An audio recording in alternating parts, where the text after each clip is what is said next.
സംസ്ഥാനത്തെ കെ.എസ്.ഇ.ബി. ഓഫീസുകളോട് ചേർന്നുള്ള ഇലക്ട്രിക് വാഹന ചാർജിംഗ് സ്റ്റേഷനുകളിൽ യാത്രക്കാർക്ക് വിശ്രമിക്കാനും ഭക്ഷണം കഴിക്കാനുമെല്ലാം സൗകര്യമൊരുങ്ങുന്നു. സ്വകാര്യ പങ്കാളിത്തത്തോടെ സ്റ്റേഷനുകൾ നവീകരിക്കാനാണ് പദ്ധതി തയ്യാറാക്കിയിരിക്കുന്നത്. സംസ്ഥാനത്ത് നിലവിൽ 63 കെ.എസ്.ഇ.ബി. ഓഫീസുകളോട് ചേർന്നാണ് ചാർജിംഗ് സ്റ്റേഷനുകൾ ഉള്ളത്. കേരളത്തെ കാർബൺ മുക്തമാക്കൽ, ഇലക്ട്രിക് വാഹനങ്ങളെ പ്രോത്സാഹിപ്പിക്കൽ തുടങ്ങിയ ലക്ഷ്യങ്ങൾ മുൻനിർത്തി സർക്കാരിന്റെ സഹായധനം ഉപയോഗിച്ചാണ് ഇവ സ്ഥാപിച്ചത്. എന്നാൽ സഹായധനം പൂർണ്ണമായും ലഭിക്കാതിരുന്നത് ബോർഡിനെ പിന്നാലെ പ്രതിസന്ധിയിലാക്കി. ചാർജിംഗ് സംവിധാനങ്ങൾ അറ്റകുറ്റപ്പണി നടത്താനും കൂടുതൽ സൗകര്യങ്ങൾ ഏർപ്പെടുത്താനും ഇതോടെ കഴിയാതായി. സ്വകാര്യ മേഖലയിൽ കൂടി ചാർജിംഗ് കേന്ദ്രങ്ങൾ വന്നതോടെ ചിലയിടങ്ങളിൽ ബോർഡിന്റെ സ്റ്റേഷനുകളിൽ ആരും എത്താത്ത സ്ഥിതിയായി. ഇത് നഷ്ടമുണ്ടാക്കാനും കാരണമായിട്ടുണ്ട്. ഇതിന് പരിഹാരം കാണാനാണ് സ്വകാര്യ പങ്കാളിത്തത്തോടെ നവീകരണം ആരംഭിക്കുന്നത്. റിഫ്രഷ് ആൻഡ് റീവാമ്പ് എന്നാണ് ഈ പദ്ധതിക്ക് പേരിട്ടിരിക്കുന്നത്.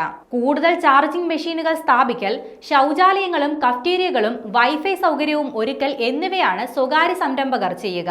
കെ.എസ്.ഇ.ബി. സ്ഥാപിച്ച യന്ത്രങ്ങളുടെയും നവീകരണത്തിനായി ബോർഡിൽ നിന്ന് ഏറ്റെടുക്കുന്ന സ്ഥലത്തിന്റെയും വാടക സംരംഭകർ നൽകണം.